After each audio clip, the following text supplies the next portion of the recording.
liwanag ng araw at buwan. Salamat sa iyo, O Diyos. Salamat. Itong kuya ko na to, Tisoy eh. Gwapo siya nung kabataan. Maraming babae na medyo crush ba? Ang kuya ko, kurso na dahil. Tignan yun, nung bata pa, mabait na. Ito, wala ka dyan. Masipag din naman magtrabaho. Sinasabi nga ng kapatid ko si Imi, gwapo nga daw. Hindi talaga yan. Siso yan eh. Mabait yan. Wala akong masabi. Ang madalas nagsabihin, sabi niya, siguro hindi na ako magtatagal ko sa mundo. Tapos sabi niya, hindi na ako sabi niya abutan siguro ng birthday ko o mag-December so niya wala ako. Ang sabi ko naman sa kanya, abutan ko pa ng December. Magdasal ka lang na magdasal sabi ko kasi sabi ko, hindi ka naman pinapabayad sabi ko ng Diyos. Di ba sabi ko, mabit ka na sa kanya. Humingi ka sabi ko lagi ng tawad. Lagi yung paulit-ulit niyang inaano. Sinasabi niya na patawad sabi niya. Diyos ko Lord, sabi niya, patawarin mo ako. Pagalingin mo kung papagalingin mo ako sabi niya. Kasi hirap na ako sabi niya sa nararamdaman ko. Niya. Ang akala ko sabi niya, pag-uwi ko galing ng ospital, gagaling na ako. Hindi pala sabi niya. Mas lalo pala sabi niya ako maglalang sabi niya sakit ko. Pag sinabi niya sabi niya ito, wala na talagang lunas. Sabi na ninyo sa pasyente nila, ang sakit niya yung stage 4 na cancer. Kasi wala nung mabutasan yun. Sabi niya magandang pakiramdam ko, pero sabi niya pag nagatagal pakiramdam ko, masama pa rin ang pakiramdam ko. Uwing-uwi na siya kasi may magpapagaling ng araw siya kasi niya makatrabaho. Tigas na itong ganito niya. Kung ganito natin parang nag-lock na siya niya, sama kayo naman tumingin na siya makakain. Sabi ito na ang katapusan. Tulong niya, parang tulong. Makaidlip lang yan siya. Mamaya ng konti, magagising na rin. Noon pa man sinasabi niya sa akin, sabi niya gusto niya kung mamatay, kung may mamatay sa isa sa atin, gusto ko mauna ako. Kasi pag ikaw nauna, hindi ko matatanggap na mamatay ka, mauna ka sa akin. Hindi ko makakayan. Baka siya may magbuwang ako. Magpakamatay din ako sa pag ikaw nauna. Ito itong pag niya na grabe ang hila niya sa akin. Nung nag-hingalo na siya. Sige, hila niya lagi. Sabi ko, igilang, sabi ko labanan mo. Hirap ko sabi ko magiging. Hindi ko makalimutan talaga. Parang nag-imagine ko yan lagi. Na yung mga siya nagasigaw. Gusto niya magupo ako dito. Dito ka lang. Dito ka lang. Sabi niya. Dito ka lang. Ako magalis. Ang mamamatay na. Hindi pinipilit ni Pastor si Papa. Ako po yung nagpipilit talaga. Nadalhin dito sa bahay yung pag-aaral ng salita ng Diyos. Bible study lang naman po. Hindi ko po siya pinipilit. Sabi ni Pastor, sabi niya, okay lang yan din. Kwento-kwentuhan lang tayo. Nung bandang huli po, si Papa po na yung naghahanap. Hindi ba pupunta sila Pastor? Hindi ba tayo magba-Bible study? Natutuwa lang po kasi paano po yung mga bagay na yan kung hindi po nangyari?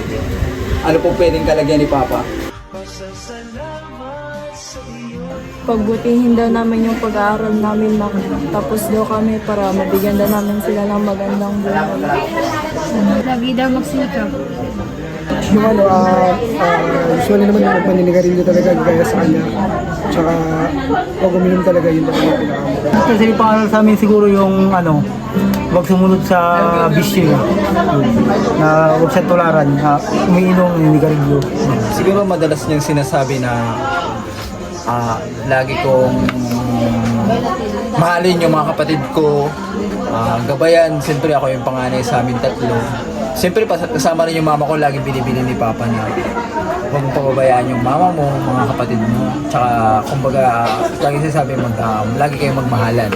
Iwasan yung away-away. Sinasama niya po kung mga win. Tapos, hindi ko po kami tuloy. Ako po yung yung lagi niya po kami sinasamahan pag lalakad. Pag mabalik-balik, kasama lang po siya. Tuwing linggo nga, sabi ni Papa kanina, lagi niya kaming sinusundo. Tapos nung birthday niya nung sa BM, karaang taon, sinundo niya pa kami para lang isama doon kasi wala kami masakyan. Yung ano niya, binilaan niya ako ng mga shoes ko. Pero 2 gifts yung binigay niya sa akin. 2 beses na ako binigyan ng pera para mabili ko yung sapatos na medyo mahal kasi. Siguro ito yung itong January lang na nagiinuman kami dati dyan kakapatid. Yun na nga yung 3 kami no. Yung pala last na pala yung time yun. Bago pagka-March, yun na nagkasakit na maso. Mag-Bible study dito. Parang dun yung masyadong pinaka-the best sa akin dun sa akin. Pero iba pala pag yung kasama mo siya dito, tsaka yung wala na siya. Ganun pala pag magulang ka na, Ben. Kumbaga, hinahanap-hanap mo pala talaga yung mga anak mo. Diba? Kahit na galit ka, kahit na mapagalitan mo sila, kahit na papagsabihan mo ng kung ano-ano, to the point pa rin talaga naman. Ganun pala kami kamahal ng papa ko, kahit na matitigas yung salamat pa rin. Tsaka nagpapasalamat ako sa Diyos kasi nga, nung nag-Bible kami, nakilala namin yung Diyos, nailapit ko yung mga magulang ko, nagpapasalamat ako. Yun ang isang masayang memory na hindi ko makakalimutan din nangyari sa amin ng papa ko. Pero ako lagi ko siya sabi, pa, salamat. Salamat sa lahat ng ginawa mo. Salamat din, alam mo bakit, babe? Yung bahay ko kung wala si papa, baka hindi pa tapos hanggang ngayon yung bahay ko kahit paano, di ba? Natitira pa ako. So, salamat ako kasi may tatay ako na handa akong tulungan, di ba? Pero kahit paano yung tulong, tapos Yung mga pangaral niya, tapos yung lagi niya kami sinusundo sa bahay kapag pag linggo. Tapos yung pag nandito kami, pina-priority niya. Ako naman yung pag lagi ako pumunta dito, nasasanay na ako na lagi ko siyang ginugulat pag nandito siya. Tapos yung yung mga pangalan niya sa amin. Ang buhay pa si Lolo, masaya kami pag pumunta kami dito dahil yung mga pagkain na dinadala araw-araw.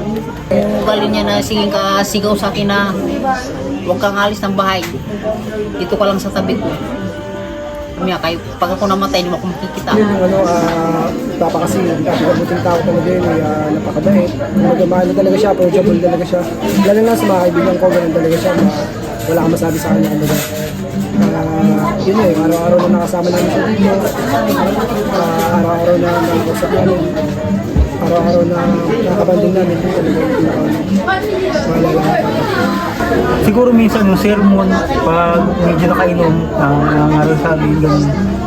Bago yung tuwing linggo, nag-aantay lang siya ng lulutuin siya ng ulam pag may tira siya. tapos yung namimiss ko dyan sa papa ko, yung umaga, pag araw ng linggo, maaga kasi pupunta yan sa bahay, sinusundo yan si Chine, sila Nate. Yun yung namimiss ko sa kanya na hindi ko na makikita. Kasi nga, wala na si papa ko eh. Nakakalungkot man pero sa kabila nun masaya pa rin ako. Alam mo bakit? Kasi alam ko kung saan na si papa ngayon. Siguro pa, kung narinig mo man ako ngayon, kung nasaan ka ngayon, maraming salamat sa iyong kabutihan sa aming magkakapatid. Salamat sa ginawa mo sa aming lahat. Salamat sa pagmamahal pa na hindi na namin bayad dito. Pasalamat. Salamat po sa inyo. Patawarin niyo po sana ako pa kung may nagawa ko sa inyong kasalanan na medyo nabastos ko kayo. Salamat. Alam ko po pinatawad mo na ako nung sinabi ko sa'yo na humihingi ako ng patawad sa'yo pa. Salamat. Salamat. Salamat din sa Panginoon kasi kayo naging magulang namin. Salamat po. Yun lang. Pasasalamat sa iyo, pasasalamat sa iyo. Wala hanggan.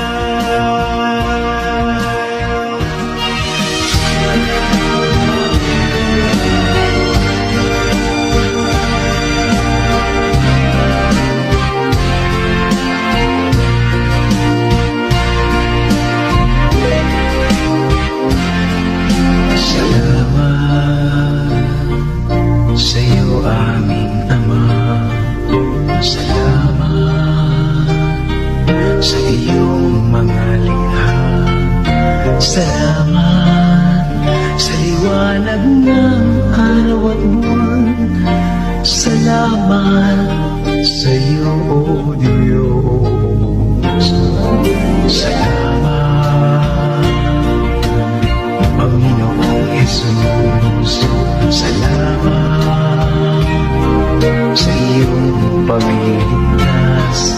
Salamat sa buhay na walang hanggan. Salamat, salamat sa iyo. Walang hanggang pasasalamat. Ang sa'yo'y aming sasambitin. Maging sa huling sandali ng aming buhay, pasasalamat sa iyo'y walang hanggan. Salamat, Espiritong Banal. Salamat sa liwanag ng buhay. Salamat sa walang hanggang patnubay mo. Salamat sa iyo, Diyos. Salamat sa mga magulang ko. Salamat sa mga kapatid ko. Salamat sa lahat ng kaibigan ko. Salamat, salamat sa iyo. Walang hanggang basta sa